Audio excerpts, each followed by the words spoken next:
J'ai l'impression que vos deux équipes de l'Iowa ont non seulement marqué le basket universitaire féminin au fer rouge, mais aussi tout le sport féminin en général. C'est pas un peu dingue quand on y pense? Genre vous avez été l'étincelle à l'origine de cette explosion médiatique massive.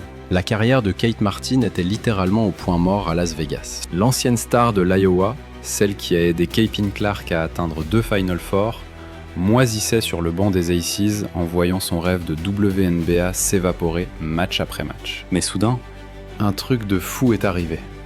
Le genre de scénario que personne n'avait vu venir. Dans sa dernière interview, Kate balance tout. Le moment précis où elle a su qu'elle devait quitter Vegas, ce fameux coup de fil avec Caitlin qui a sauvé sa carrière, et pourquoi signer chez les Golden State Valkyries est bien plus qu'un simple transfert. C'est une refonte totale de son identité professionnelle. Si tu soutiens Kate, bombarde Golden State Kate dans les commentaires. C'est parti. J'avais entendu parler de cette Caitlin Clark, je matais ses vidéos où elle était juste en train de planter 40 points, comme si elle tournait à 1 million de moyenne au lycée. Et je me disais, ok, cette meuf croit qu'elle va débarquer ici et dominer le monde. Ouais, c'est ça. Cause, toujours. On verra bien ce que ça donne, quoi. Et bam, elle arrive et elle met tout le monde à l'amende direct. Là, je me suis dit, ah ouais, ok, on est parti. Imaginez le tableau.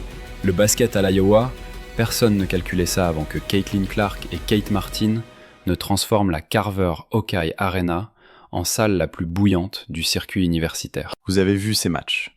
Vous avez senti cette électricité. Mais voici ce que la plupart des fans ont complètement zappé pendant qu'ils bavaient devant les tirs du logo de Caitlin. Kate Martin n'était pas juste là pour faire de la figuration. C'était le moteur, celle qui faisait tourner toute la machine. Je me souviens juste de cet été d'avant-saison. Elle sortait des trucs que je n'avais jamais vus de ma vie. Pour une première année, arriver avec une telle confiance, c'est pas donné à tout le monde. Ça, j'étais là en mode waouh, j'ai jamais rien vu de pareil. Donc, on savait qu'elle allait être exceptionnelle. Et puis, ouais, au début de l'année, on a décroché de grosses victoires. Il y a eu des hauts et des bas cette année-là, c'est sûr. Mais on a mis un peu de temps à trouver notre rythme, mais le résultat a dépassé tout ce que j'aurais pu imaginer ou espérer. Parlons de ce qui s'est vraiment passé durant ces 2 épopées consécutives au Final Four en 2023 et 2024. Pendant que tout le monde avait les yeux rivés sur les records de points de Caitlin, Kate gobait 6,8 rebonds par match. Et elle plantait 13,1 points de son côté. C'est pas des stats de remplaçante, ça. C'est des chiffres de star. Mais Kate a compris un truc que la plupart des joueuses ne captent jamais. Parfois, être le lieutenant parfait a plus de valeur qu'être la vedette. Bon, vite fait, qu'est-ce que t'as remarqué sur l'éthique de travail de Caitlin? Y a un truc qui t'a marqué? Ouais, carrément. Je veux dire, elle vivait littéralement à la salle. Et sa façon d'aborder chaque truc, c'était toujours dans la recherche de l'excellence. C'était jamais en mode « Oh, je vais juste faire le minimum syndical et basta ». C'était plutôt « Non, je suis là pour vous botter les fesses à chaque exercice, à chaque entraînement ». Surtout quand les mecs de l'équipe d'entraînement jouaient contre nous, c'était genre « Si t'es en face de moi, t'es mon ennemi ». Tu vois? Et je pense que c'est comme ça qu'il faut voir les choses, pour progresser. Elle avait ce mental d'un autre niveau, et ça nous a toutes tirées vers le haut avec elle. Regardez les images de ce match contre South Carolina au Final Four. Kate considère ça comme le sommet absolu de sa carrière, et franchement, on pige direct pourquoi. Quand Iowa avait besoin d'un chef d'orchestre pour appliquer le plan de jeu face aux Gamecocks invaincus, c'était Kate qui sortait les actions décisives pour offrir des boulevards à la magie de Caitlin. Elle apportait ce qu'elle appelle une force tranquille, pour contrebalancer la fureur de Clark sur le terrain. Kate pouvait se permettre de secouer ses coéquipières quand il le fallait, parce qu'elle avait gagné ce respect à la sueur de son front à chaque entraînement. Si tu devais retenir un moment phare, comme attendre le Final Four, est-ce que c'est d'avoir battu South Carolina et brisé leur série? Est-ce que c'est, d'arriver jusqu'au dernier match? Quel serait le moment gravé à jamais? Je dirais que taper South Carolina, c'était juste irréel. C'était le meilleur moment de tous les temps. On était toutes persuadées qu'on pouvait aller au Final Four, donc on était en mode ok, on y est, c'est fait. Genre c'est parti, c'est génial. Mais on pensait pas vraiment aller jusqu'au match pour le titre national. Surtout face aux invaincus de South Carolina, tu vois. C'est des tours jumelles dans la raquette là-bas. Une équipe immense, athlétique, hyper solide. Alors quand on a exécuté le plan à la perfection et qu'on les a battus, c'était probablement, ça reste sans doute le plus gros fait d'armes de ma carrière. C'est là que ça devient vraiment captivant. Leur amitié n'était pas juste bonne pour l'ambiance du vestiaire, c'était du génie tactique pur. Ces 2 joueuses se connaissaient tellement par cœur qu'elles anticipaient les actions avant même qu'elles se produisent. Kate savait à la milliseconde près quand Caitlin voulait récupérer la gonfle après un rebond défensif. Caitlin savait que Kate serait placée au millimètre pour lâcher la passe avant la passe qui amène un 3 points ouvert. Ouais, j'ai l'impression qu'avec le recul, et même en t'en parlant là, c'est clair, Caitlin est le point focal de l'équipe. Elle doit assumer le scoring, tout gérer, tout ça. Et toi, c'est presque comme le duo bon flic, mauvais flic ou un truc du genre. Je le dis pas au sens propre, mais elle devait juste être elle-même pour vous faire gagner.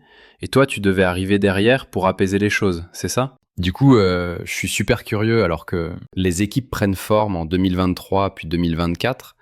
Quel était ton style de leadership en duo avec une joueuse comme Caitlin, mais aussi avec le reste du groupe ? Mais attendez, c'est pas tout. Kate faisait le sale boulot, celui qu'on ne voit jamais dans les compilations. Elle posait les écrans de granit qui libéraient Caitlin pour ses tirs du parking. Elle assurait les rotations défensives pour couvrir les interceptions agressives de Caitlin. Elle allait au charbon pour arracher les rebonds offensifs qui donnaient. Une seconde chance à Iowa quand les tirs de Caitlin ne rentraient pas. J'étais clairement la présence apaisante. Genre, hé, regarde-moi dans les yeux. Respire un grand coup. Ça va aller. Et je pense que le style de leadership que j'avais reposait uniquement sur la confiance. Elle me faisait confiance parce qu'elle me voyait charbonner à la salle. Elle savait à quel point ça me tenait à cœur. J'avais que 2 ans de plus qu'elle, mais elle sentait que je voulais son bien et je lui prouvais encore et encore. J'ai construit une relation avec elle en dehors du basket. J'ai essayé de tisser des liens avec toutes mes coéquipières en dehors du terrain, tu sais. Pour pas que ce soit genre la seule fois où je te parle, t'es là sur le terrain, tu lâches un « Hey, tu peux pas faire ça ?» ou un truc du genre. Mais pour que ça passe, faut avoir ce qu'on appelle du capital confiance, tu vois. Exactement. Le triomphe de l'Iowa ces 2 dernières années, c'était tout sauf un coup de chance. On ne parle pas seulement des exploits surhumains de Caitlin Clark. C'est l'histoire de 2 joueuses qui se sont tirées vers le haut, créant une alchimie impossible à reproduire en solo. Kate Martin, c'était le ciment qui tenait la baraque durant cette épopée légendaire du basket universitaire. Leur parcours à la fac, un sans faute absolu. Elles avaient décodé l'ADN de la gagne au plus haut niveau. Elles ont bâti un héritage que les fans de NCAA ne sont pas prêts d'oublier. S'il fallait faire passer un message à Caitlin, c'était souvent « pour ma pomme », c'était un peu mon rôle. Mais bon, vers sa 2e et 3e année, elle a fait un boulot monstre sur elle-même. Elle est devenue une coéquipière incroyable, sous dans le groupe, donc franchement, j'avais plus vraiment besoin de jouer les flics ou de tout gérer comme avant. Ouais, j'avais plus à porter ce fardeau comme par le passé. J'étais juste reconnaissante qu'elle me fasse confiance, et vice-versa. Une vraie relation de pro. Alors du coup, j'ai simplement reproduit ça avec tout le vestiaire. J'étais fier d'être celle qui osait l'ouvrir. Et c'est toujours gratifiant quand ça paie, pas vrai ? Et ça a payé fort pour vous avec notamment ce ticket pour le Final Four. Carrément. Sauf que la WNBA, c'est une autre planète avec ses propres règles. Kate Martin a débarqué à Vegas en pensant que sa magie de l'Iowa opérerait direct chez les pros. Elle s'est lourdement plantée. Les Las Vegas Aces l'ont draftée, mais la réalité lui a mis une claque monumentale dès ses premiers pas sur le parc. Voici la vérité crue que personne n'ose aborder. Pendant qu'Aja Wilson et les cadres de l'équipe monopolisaient chaque minute décisive, Kate s'est retrouvée littéralement scotchée au banc, match après match. Les stats racontent une histoire brutale. Elle commence avec 20 minutes par match en mai, pour s'écrouler à seulement 11,5 minutes par match en septembre. C'est pas une formation, c'est un licenciement déguisé. T'en as vraiment envie, mais c'est brutal, tu sais. Il y a que 12 places, point barre. Parlons cash. Qu'est-ce que ça a donné sur le terrain pour Kate ? Elle tournait à 2,6 points et 1,6 rebonds par match. Pour une icône de l'Iowa, c'est catastrophique. Ces stats ne montrent pas une mauvaise joueuse, mais une joueuse qu'on empêche de s'exprimer. N'oubliez pas qu'elle claquait 13,1 points et 6,8 rebonds, propulsant l'Iowa 2 fois de suite au Final Four. Et c'est pas fini. Arrivée en play-off, sa situation a viré au cauchemar. Elle a gratté exactement 3 minutes sur 6 matchs. 3 misérables minutes. T'as même pas le temps de chauffer la machine, alors prouver que tu mérites ta bague, laisse tomber. Les Aces ont envoyé un signal clair sur la place qui lui est réservée. J'ai une question. Maintenant que tu attaques ta 2e saison, c'est quoi le plus gros challenge en WNBA selon toi ? Mec, franchement, je dirais le physique, la vitesse. Et le QI basket, les filles sont hyper intelligentes. Et puis l'expérience des vétérans qui sont là depuis toujours. Ouais, grave. Je repense à l'équipe de New York, elles sont juste colossales. Elles sont, tu vois, ouais, elles sont vraiment, vraiment très fortes. Faut se dire qu'un paquet de ces filles écume les parquets pro depuis une éternité. C'est exactement ce que Sue Bird a décortiqué lors de son interview. Elle a insisté sur la claque que prennent les rookies. L'intensité physique, le rythme effréné et la profondeur tactique du monde pro. L'analyse de Bird a mis en lumière cette courbe d'apprentissage brutale qui remet à leur place même les stars universitaires les plus titrées. Kate était en train d'apprendre ça à la dure. Mettre des paniers, c'est loin d'être simple. Franchement, les filles qui tournent à je ne sais combien de points de moyenne, c'est juste bluffant. J'ai jamais été aussi admiratif du niveau de jeu qu'en ce moment. Le basket, sur le papier, c'est simple. Mais ça veut pas dire que c'est un jeu facile. Mais ouais, les gens bossent comme des dingues, elles sont immenses, elles sont imposantes, c'est rapide, c'est physique. Donc moi, je dois juste apprendre la patience, jouer sur mes 2 appuis, rester lucide. C'est un truc, tu sais, sur lequel je bosse encore parce que parfois t'essayes trop de bien faire, de faire la lecture parfaite, et tu en oublies l'essentiel. Joue ton basket. Et c'est là que ça devient vraiment frustrant pour Kate. Vu la construction de l'effectif des Aces, les stars ont la priorité et les rookies doivent se battre pour des miettes. Kate n'était pas seulement en concurrence avec d'autres débutantes. Elle se frottait à des vétérans qui connaissaient le système par cœur et avaient déjà la confiance du coach. C'est une mission impossible pour n'importe quelle jeune joueuse qui veut faire son trou. Kate voyait son rêve de WNBA s'effondrer sous ses yeux, en temps réel. Chaque match passé sur le banc était une occasion gâchée. Chaque entraînement à servir de sparring partner lui rappelait que ses exploits à l'Iowa ne valaient plus rien à Vegas. Elle ne galérait pas seulement à s'adapter au basket pro, elle était totalement sous-exploitée par une franchise qui ne voyait pas sa vraie valeur. La leçon la plus dure pour Kate, ce n'était ni la technique, ni le physique. C'était une question de timing et de place dans l'organisation. Parfois, le talent brut ne suffit pas quand t'es au mauvais endroit, au mauvais moment. C'est super dur de sortir du banc avec un temps de jeu limité comparé au titulaire. C'est pas toujours le cas, mais tu vois ce que je veux dire ? Devoir avoir un impact immédiat en très peu de temps. Ouais, je pense que c'est l'un des trucs les plus difficiles. Et à chaque fois que j'ai vu une coéquipière y arriver, je trouve ça parfois plus impressionnant, que la star qui a carte blanche pour tout faire sur le terrain. Tu as déjà évoqué cet équilibre. Mais une conversation a littéralement sauvé la carrière pro de Kate Martin. Au moment où elle touchait le fond à Vegas, regardant ses rêves de WNBA s'effriter depuis le banc, Kate a contacté la seule personne capable de la comprendre. Elle a appelé sa meilleure amie, Caitlin Clark. Comment t'as vécu toute cette histoire de draft, d'expansion ? J'étais super excité. Ok. Du coup, quand t'as vu que t'étais pas protégé, tu t'y attendais un peu en mode advienne que pourra ? Ouais, je m'y attendais un peu. Enfin, tu regardes l'effectif et tu te dis qu'il y a juste trop de talent. C'est le business. C'est comme ça, on n'y peut rien. Mais voilà pourquoi ce coup de fil est capital. Caitlin gérait ses propres ajustements massifs au basket pro avec le Fever de l'Indiana. L'intensité physique n'avait plus rien à voir. Le jeu allait à 1000 à l'heure. La pression et les attentes étaient tout simplement colossales. Mais quand Kate a déballé son vécu à Vegas, Caitlin a capté un truc que personne d'autre ne voyait. Elle a vu une joueuse talentueuse, bridée par un système inadapté. Ce que Caitlin a dit à Kate ce jour-là a totalement bouleversé sa vision des choses. Elle lui a remémoré leur succès à Iowa et cette alchimie incroyable qu'elles avaient, fonctionnant à la perfection parce qu'elles connaissaient par cœur les forces de l'autre. Pour Caitlin, le souci n'était pas le niveau de basket de Kate, loin de là. Le vrai problème, c'était d'être coincé dans une organisation aveugle à sa véritable valeur. Jusqu'à ce moment-là, j'ignorais si j'étais protégé ou pas. Ouais, c'est ça. En fait, ils ne te disent rien concrètement. Ils préviennent certains, mais moi, j'étais dans le flou total. Non, c'est mieux qu'ils se taisent honnêtement, sinon j'aurais pété un câble, c'est sûr. Ouais, c'est clair.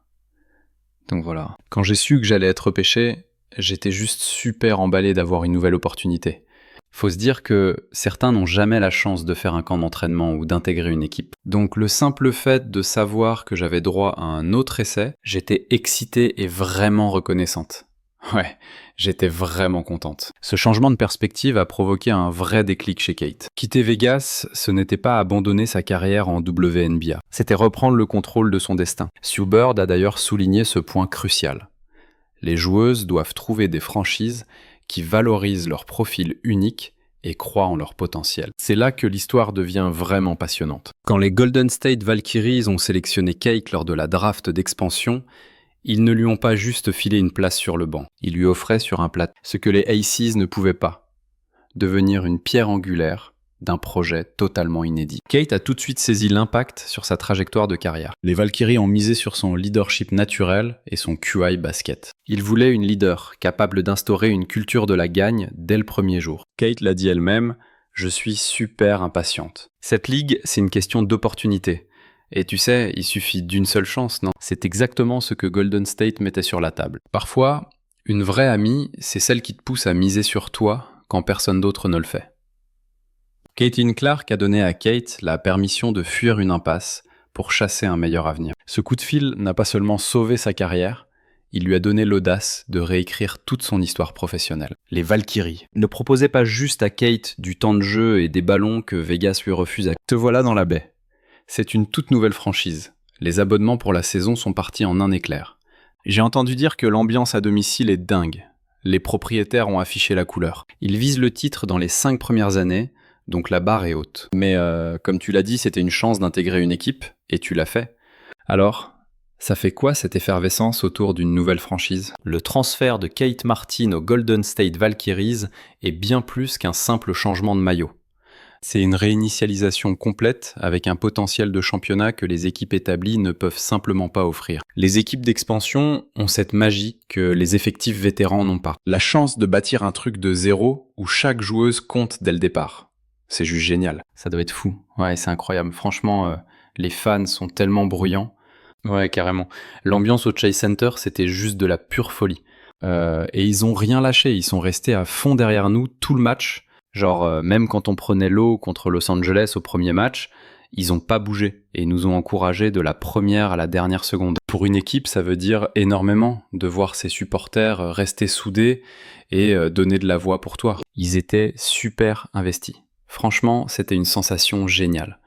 Et tu vois des gens partout dans la Bay Area se balader avec les fringues des Valkyries, c'est constant. C'est là que tu vois la différence massive avec la situation à Vegas. Les Valkyries ont profité de la draft d'expansion pour cibler des joueuses qui collent à leur mentalité.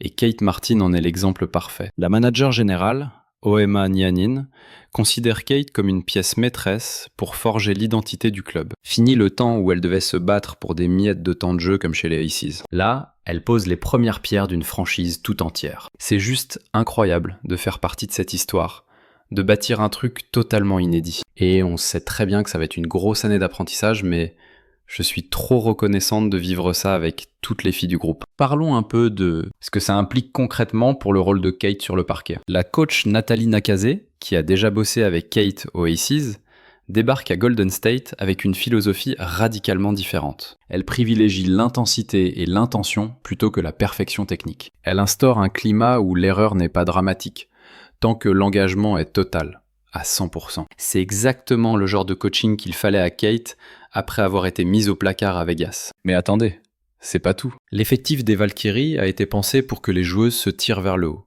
dans une ambiance fun et électrique. Kate compte bien peser sur le jeu en insufflant cette énergie à ses coéquipières. Exactement comme elle le faisait à Iowa, où elle était le ciment du collectif.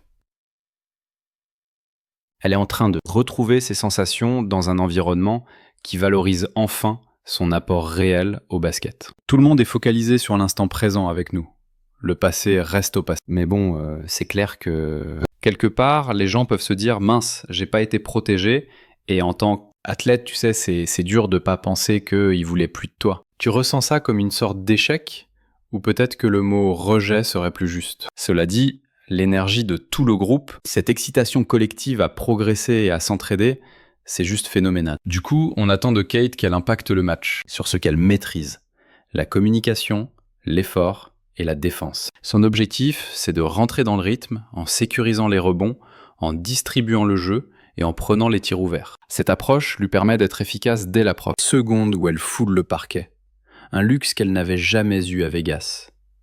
Et c'est là que ça devient vraiment croustillant. L'analyse de Sue Bird sur l'importance de trouver le bon environnement prend tout son sens avec le transfert de Kate. Bird insistait sur le fait que le bon contexte peut débloquer le vrai potentiel d'une joueuse d'une façon que les fans n'imaginent même pas. Les qualités que Kate montrait à Iowa collent parfaitement aux besoins des Valkyries.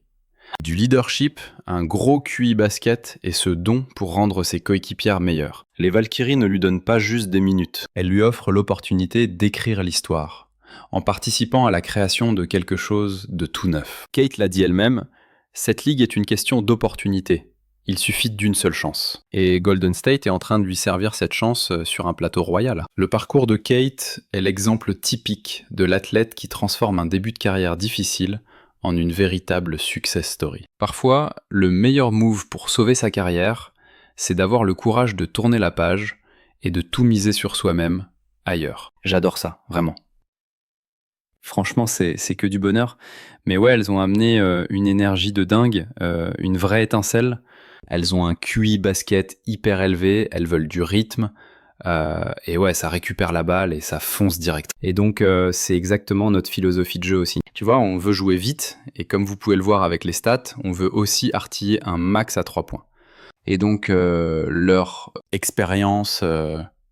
Genre, ouais, elles sont jeunes, mais on dirait qu'elles sont pros depuis une éternité tellement elles assurent. Du coup, elles ont ce vécu précieux et elles ont clairement ramené une ambiance géniale dans le groupe. C'est indiscutable. L'histoire de Kate Martin prouve qu'il faut parfois savoir quitter le navire pour mieux rebondir. De ses exploits dans l'Iowa aux galères de Vegas, jusqu'à l'espoir renaissant à Golden State, elle nous montre que la résilience, ce n'est pas s'acharner dans le mur. C'est avoir le flair de bouger au bon moment, pour parier sur son propre talent.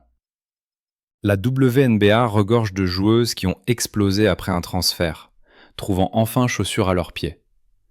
Sa sélection à la draft d'expansion lui a offert le Graal, une page blanche et une vraie opportunité de briller. La prochaine fois que vous verrez Kate sous le maillot des Valkyries, rappelez-vous que chaque grand retour commence par l'audace de réécrire son destin. Si vous êtes Team Kate, balancez Golden State Kate dans les commentaires. Lâchez un like, abonnez-vous et activez la cloche pour ne rien rater de l'actu. Cliquez sur la vidéo qui s'affiche à l'écran et on se capte très vite pour la suite.